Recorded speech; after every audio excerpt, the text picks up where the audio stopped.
Bang. We are live. Bang. Welcome back to the Daily Crypto Byte with Monty and CJ and me, Jon Najarian. Guys, we finally got a little bit of hopefulness out of the market, which was sort of lacking. Yesterday, we traded right up to 40, sort of hovered there. Now, according to Justin Bennett, a guy that I love following on Twitter, he says it's, quote, good to see green candles to start the week after Sunday's recovery. And the next hurdle for BTC is in the area between 40,500 and 42,000. Sure hope he's right.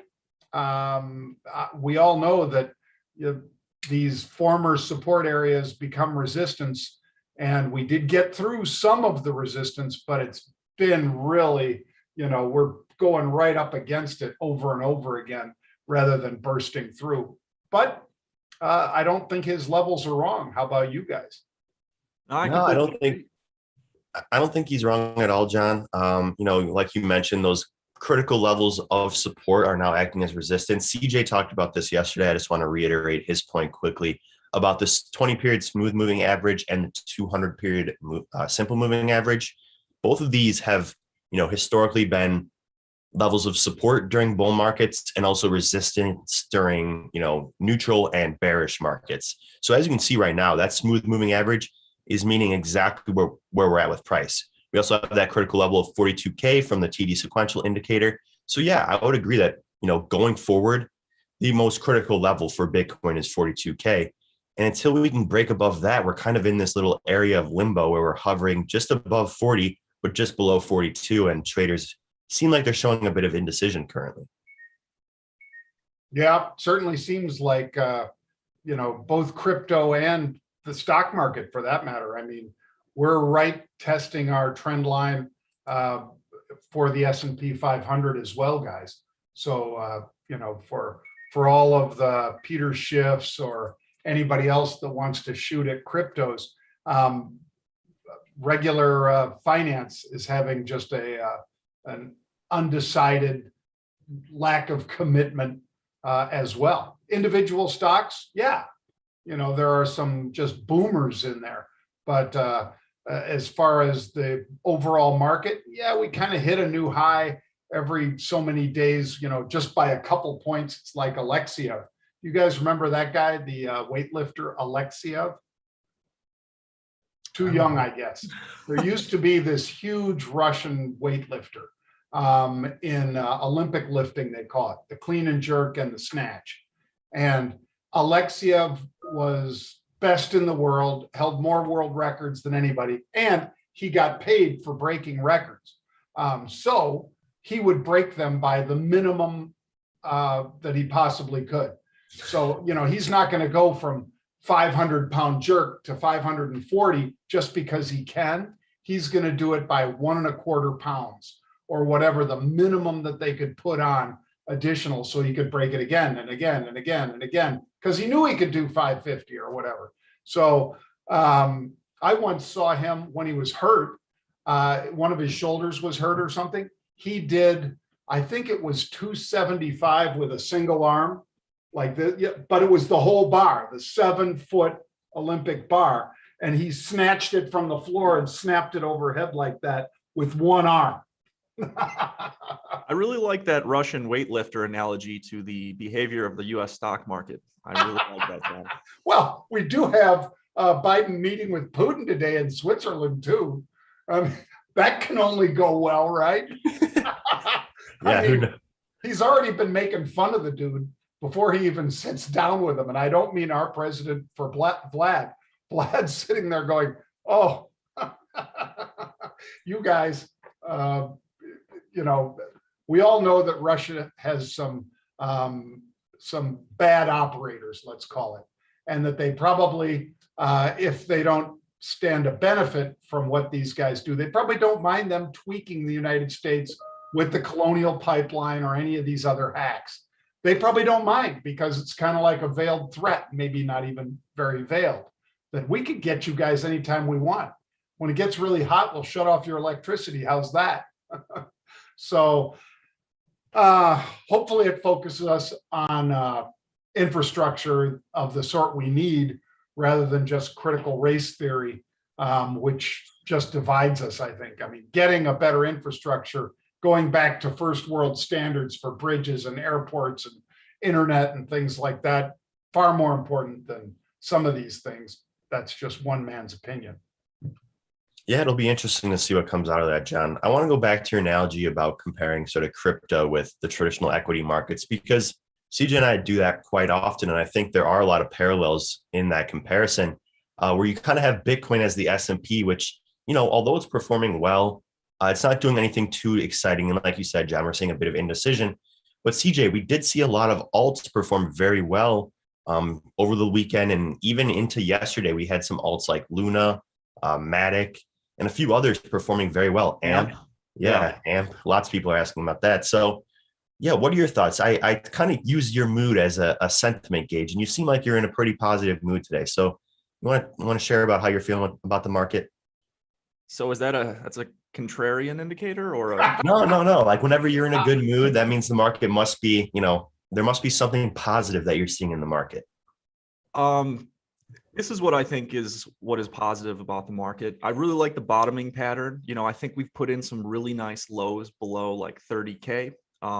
We've diverged far below the stock to flow model, further in ratio terms than we ever have in the previous 10 years. So it's make or break time. And I still do believe in the fundamental correlation between stock to flow, and that the scarcity and constant demand will continue to drive Bitcoin up. So I do think, like I said, it's make or break time for the stock to flow ratio, but I do think we're probably getting close to a bottom kind of as a result of that. Now, Bitcoin's getting caught up at a lot of resistance, like those levels you mentioned, namely 41 and 42. The cool thing that we're seeing, or I guess the fortunate thing from the bullish perspective, is like, yes, you mentioned the alts are running. And so we're starting to get a lot of price action in some of those, like you mentioned. And that could continue. And I think we'll definitely get more into that towards our doges of the day later on in the episode. Yeah, and before we hop into our doges of the day, CJ, I did want to quickly talk about ETH as well, because for those of you that are in our community, you probably noticed I've been pretty bearish on ETH coming into these June 25th options expirations. And, I still am bearish on ETH. One thing I'm trying to kind of wrap my head around is what a correction to, below 2K for ETH would mean for the rest of the market.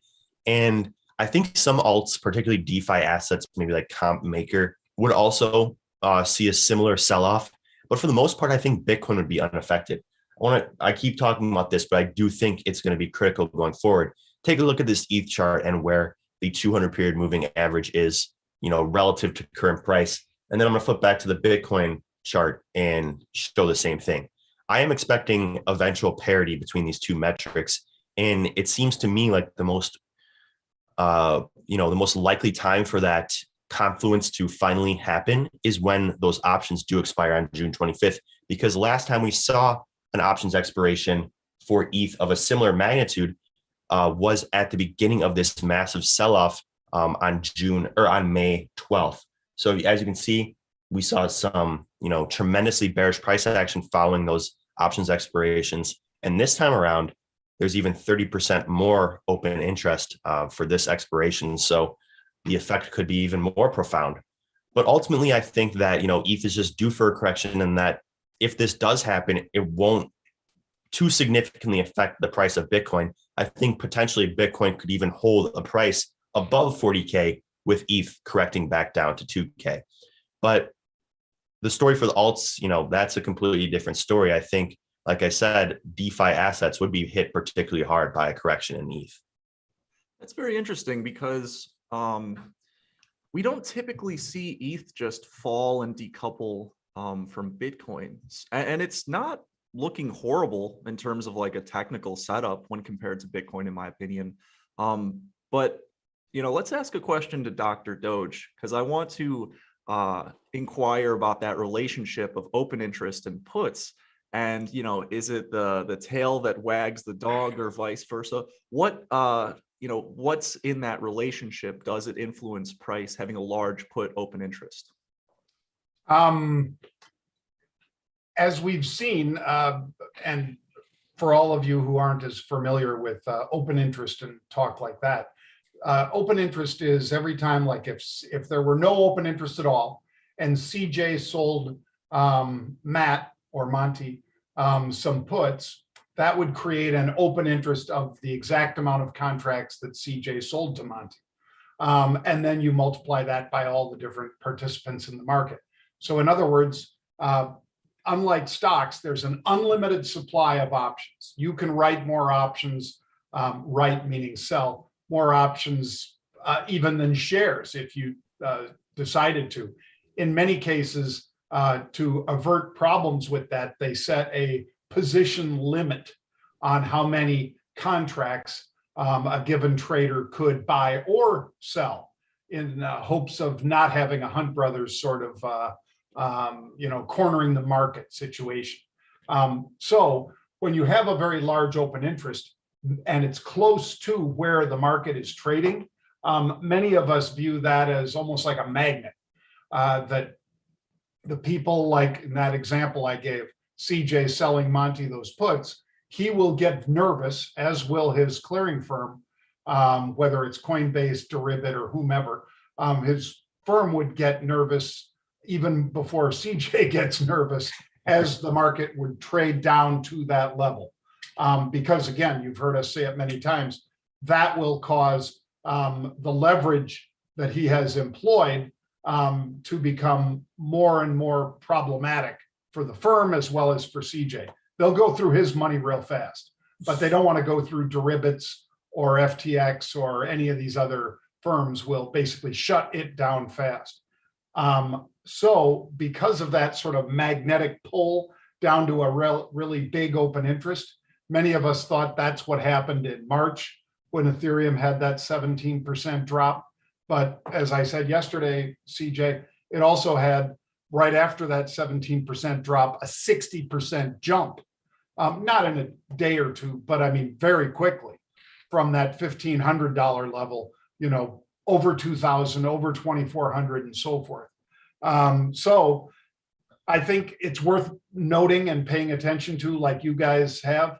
And the Bitcoin expiration that just occurred back in May, they're not on the same expiration calendar.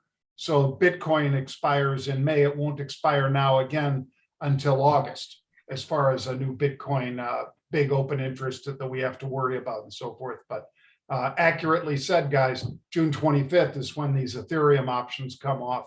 And that will be something that could be magnetic. The more that we see the alts rally, the less of a problem it is for CJ, who sold those puts, and more problematic for Monty, who may have bought those puts to profit or protect, either one of those two.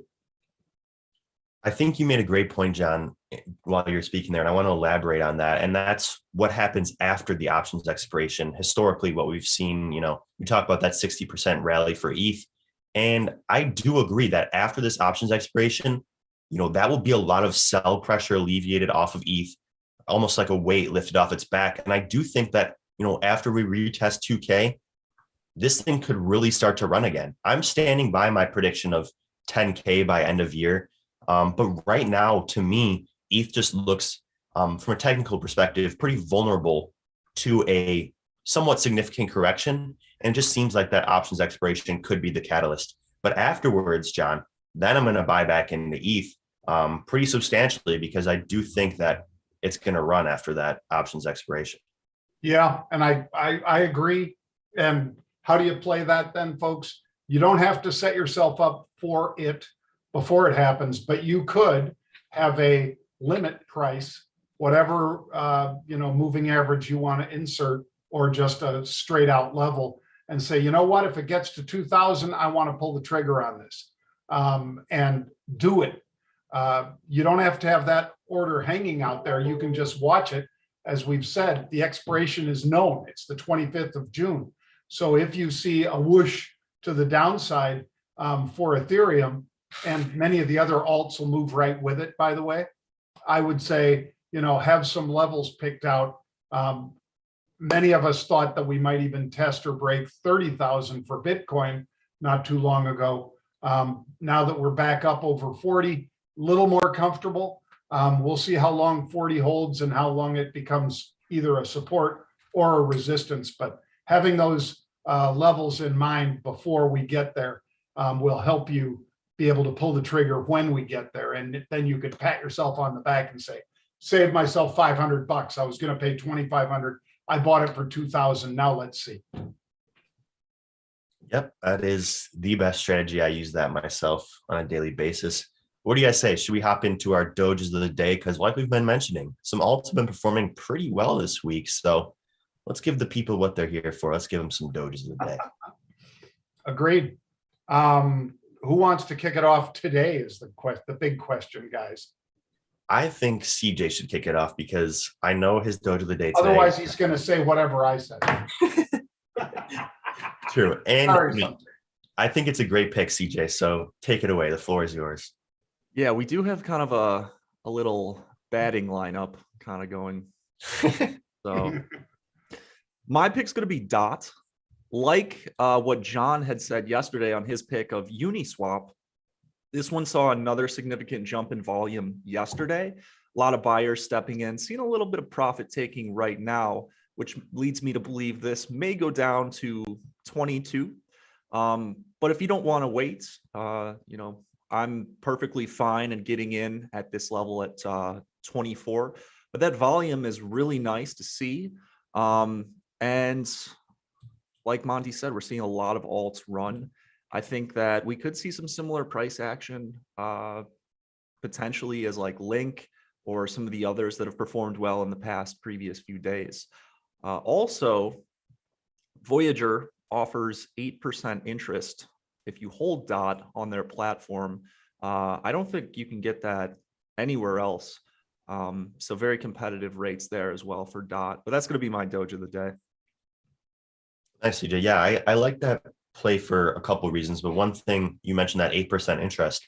I think if Bitcoin does, remain sort of range bound, I think that actually could be, actually okay for DOT. I think people look to those assets that are yielding very high interest to park their capital during a consolidating market. So, but if Bitcoin runs up, then, DOT will likely run up too. So you're exposing yourself to a couple different avenues of some bullish price action. So I like that pick. But should we move on to you, Doc? What have you got for us today? I've got a relatively new listed coin called Leo, L-E-O. This one's seeing about a 24% jump in volume, guys. You guys know that's what I look for. I also like the fact that even though this one's only been around a short period of time, it seems to have had several bottoms right here at about the 238 to 240 level. And again, symbol is Leo, like the lion. 238, it was just 280 yesterday. So it went from 238 on Sunday to 280, back down to 238. Somebody might be trying to, goose it. Keep in mind, this is a relatively thin one, that it's only trades about 5 million a day, but that's up 23 or 24% overnight. So watch this one. Very nice. Thank you, John. So we got DOT and Leo. If you're watching, Benjamin, DOT and Leo. Like we saw in the summer of 2020. Oh, getting some feedback. Okay, so my doge of the day. Before I go to the doge of the day, actually, I wanted to quickly follow up on my doge of the day from yesterday. Also, I published a trade insight regarding Matic, and I just wanted to let everyone know that I did already trim my position this morning in Matic. It hit that target price that I laid out in the trade insight. It's bouncing almost perfectly off that level, and it looks like this, sort of inverse head and shoulders pattern is somewhat completed. So I trimmed my position here. I'm holding on to my core position because I still think that this thing could potentially run up into the $2 range in the interim. But I set this goal back when we were down at $1.28, and I'm going to be disciplined and stick to it. So I know there are some people that followed me into that trade as well, like our good friend Josh Singh. And he said this without even me saying it first. I just followed up in chat and agreed with him. But he said he trimmed his Matic position and will redeploy depending on how the morning works. Great play, Josh. I think that's a very smart move, and I will be doing the exact same. But as for my Doge of the day today, I want to talk about NEO because first and foremost, I was pretty impressed by the sentiment that we were getting from our friends over at Trade the Chain. The hourly sentiment of 82 was, the number one, was ranked one, and all the coins on their AI-based sentiment screener. Also, the daily sentiment and the long-term sentiment are still strong. That in conjunction with the fact that, that 20-period smooth moving average is turning up is a very encouraging sign for me. I marked a level of 51.792 because I think that is going to be a very critical level in terms of a breakout. So if we do break above this level, that's what I'm looking for to enter, is a break above 51.79. If we get that, I'll enter with the goal of perhaps taking profit up at this next critical TD sequential level that you can kind of see lingering from earlier this week at about 55.4. So that is my Doge of the day today, NEO. And yeah, that's all I got for you guys. Remember, you can subscribe by going to marketrebellion.com/try crypto. That's try crypto when you type in Market Rebellion. And you can join for $1 for your first month. So we encourage you to do that because you can get conversation, charts, and insights from thousands of traders. I think you'd really appreciate all of the conversations that do go on virtually 24/7. And we want to thank again our sponsor, Voyager, who lets you trade crypto for zero commission. If you're somebody trading on Coinbase or on any of those brokerage that charge a percentage or even a flat fee, you could change that, whether it's a market order or whether it's a limit order. You could change all of that over at Voyager and pay no commission. 50 plus different crypto assets, as well as they'll pay you interest, just like Monty was saying. They'll pay you interest on your deposited USD, USDC. They'll give you high interest payments on both. Bitcoin, I think it's still over 6% interest that they'll pay you on that. And you can bet that they'll probably pay you a nice chunk on Ethereum too, given that we're going into an expiration. So all of that's out there, folks. You type Rebel25 in the promo box. They will give you $25 in Bitcoin just for signing up at Voyager Digital. Yep. And as always, thank you to them for sponsoring the show. And thank you, John, for that outro. We will see you guys again tomorrow with another episode of the Daily Crypto Byte at the same time. Thank you guys so much for watching. Thank you.